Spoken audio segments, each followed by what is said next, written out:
అందరికీ నమస్తే అండి. చాలా ప్లేసెస్లో ఇండిపెండెన్స్ డే, రక్షాబంధన్ చేసుకుంటున్నారు, కొందరు చేసుకోవట్లేదు. అందులో నేను ఒక్కదాన్ని చేసుకుందాన్ని.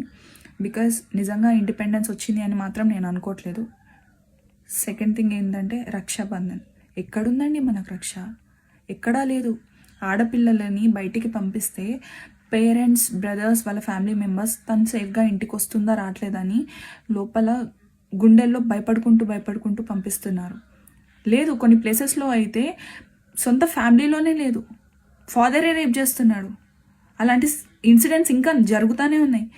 తల్లికి చెప్తా అంటే చంపేస్తాడంట. ఓన్ ఫాదర్ కూతుర్ని చంపేస్తాను బెదిరించడం ఇంకెక్కడుందండి? లేదు. తాతలు 6 months బేబీని ఒక ముసలోడు రేప్ చేయడం, 6 ఏళ్ల బేబీ నుంచి 60 ఏళ్ల ముసలిదాని దాకా ఎవ్వరికీ సెక్యూరిటీ లేదు. అంతెందుకు, ఆఖరికి యానిమల్స్ మీద కూడా పడుతున్నారు. ఛీ, ఇలాంటి లోకంలో